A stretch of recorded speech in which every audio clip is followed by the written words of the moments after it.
Insomniac's proprietary engine with ray tracing at almost every turn, a nearly locked frame rate across both modes, impressively detailed surface maps and textures, and in fidelity mode, it's all at native 4K. Everything in Spider-Man Miles Morales shows that Insomniac hasn't been resting on their laurels and have instead been pushing their engine's technology to the next level, putting the PS5 to the test. One it passes with ease. This is my technical analysis of Spider-Man Miles Morales.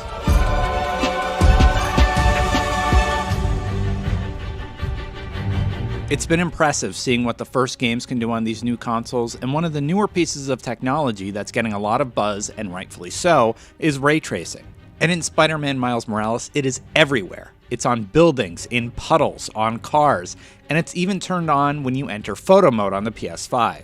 This is crazy tech. There is no escaping it on this next-gen console, and it's truly stunning. It does so much to make New York appear that much more breathtaking. The technology they used in the past was largely screen space reflections, and it works well for the PS4 Pro, standard PS4, and even the performance mode. But when you start looking at the PS5 fidelity mode side by side with even the PS5's performance mode, you get an idea of what you're missing out on with it turned off. It does a tremendous job of making each scene pop. As a person who's always preferred a higher frame rate, this is one game where you might find yourself truly torn. I've placed the fidelity mode side by side with the 60 FPS performance mode here and slowed it all down to 20% speed to show the difference. There's a true fluidity that you simply lose out on when zipping across New York City on fidelity mode. Selfishly, I want it all, but at the end of the day, this isn't a game where you need the frame rate to enjoy it. You should definitely give it a try for web slinging, but it drops the visuals like ray tracing while still keeping much of the impressive lighting improvements only available on the PlayStation 5. From my measurements, performance mode is doing a great job at keeping close to native 4K with dimensions around 1728p, and I found a few higher, so you're not losing much resolution for the frame rate. But ray tracing, when you're on the ground or in an internal area, it just pops right out and wows you. Here's what Insomniac's core technology director Mike Fitzgerald had to say about their 60 FPS performance mode and the choice it gives players. So we have a temporal solution that we've used for a number of years. And yeah, it's a frame-to-frame temporal method, and we use lots of information about where things are on the screen, how fast they're moving. And that lets us upscale very nicely to 4K. We have a really good method of blending between the resolutions when they flip, so you don't notice it. What that lets us do is really prioritize the frame rate over the resolution. I think the performance mode can go up to just under a full 4K, and then down into the 1700s. We've heard so much of, it's a really hard decision, but I think that's probably a good thing because it means we're giving different options for different, types of players. You hear some people are like, I'm definitely doing the ray tracing thing, and others are saying, no, I'm definitely doing the 60 frames per second thing. And so it's nice. SSR, or screen space reflections, are still used on all the other platforms, and it's implemented quite well. One place all modes use that is on the water, and you'd have to be looking really close to see the reflections disappear in the distance as you're zipping past at 70 miles an hour. And on Windows, the cube maps as you climb up are slightly more noticeable, as on occasion they won't reflect something like the giant Avengers building behind me. But again, you don't notice any of this unless you're making an analysis video like I am, so the SSR does a ton to make up for what you're missing out on at higher frame rates, or on older consoles. Speaking of frame rates, that same 33 millisecond and double frame issue crops up again, and it's present on all versions of Spider-Man, even the PS5 version at native 4K, and on performance mode. Here's what Insomniac had to say about this frame rate issue. One thing we do is we're really careful about camera cuts. We want to make sure you don't see cloth pops and things settling and things popping in afterwards, or any of the simulation type stuff that you usually do frame to frame. We don't want to do the camera cut and then have things be in a bad state, right? So a lot of what we do is pre-camera cut, simulate all the cloth in the scene for an extra frame or two, let some lighting settle and try and do it all behind the scenes before we show another one. And I bet there's some cuts in there where there's, we've ramped up a lot of the amount of cloth we're using in the game and stuff like that. And I'm almost certain that's what is happening there. And while you see these flutters in my analysis, it's literally one frame between camera cuts, and it's nearly imperceptible during gameplay on all platforms.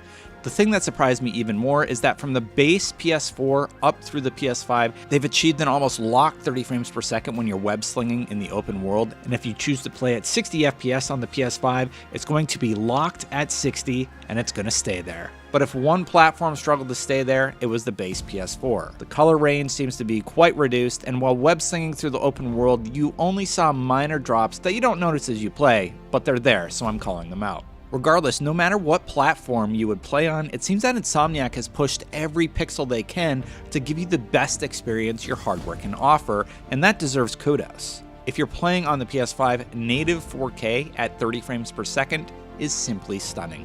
Here's what Insomniac had to say about developing for the PS4 versus the PlayStation 5. Yeah, so part of our work on this game was building in a robust sort of scaling system to have stuff run on all the different types of hardware. We have a lot of PS4 players on the base PS4, on the PS4 Pro, and we really wanted this game to be an awesome example of, tech on that hardware as well, and not only look at the PS5. The PS5 let us do more dynamic lights, obviously the ray tracing stuff that it's been focused on, but really just more nuanced dynamic lighting in general.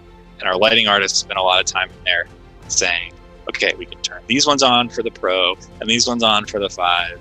And okay, we need to compensate with this on the 4 if we don't have that in. And then HDR comes up, so there's all these different combinations of things. And we have some tools to help them manage that. Diving into some other technical aspects of Spider-Man, we can take a look at the character models on the PS5, which promise to have improved skin shading and spline-based hair, so it moves more naturally. Actually, the fur coat that Miles has on the subway in the opening is a really good example of this. That actually uses all this strand hair, and as you watch him walk around, you can see all the strands simulated. The city also has several improvements, including more characters on screen at any given time and a longer draw distance. I was able to catch their LOD system in action at a few points, like on this long city street.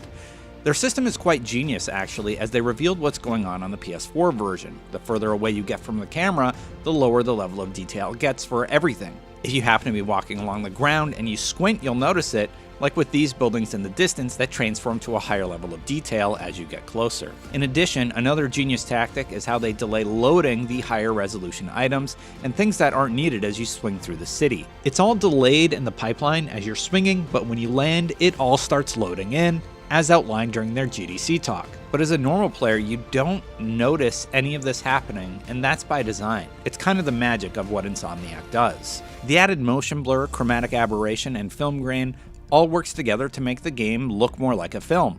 And now they've continued adding to all that with ray tracing, improved character models, and new technology on the PS5 that allows them to expand what they can render in any given scene. And the loading times are next to nothing when compared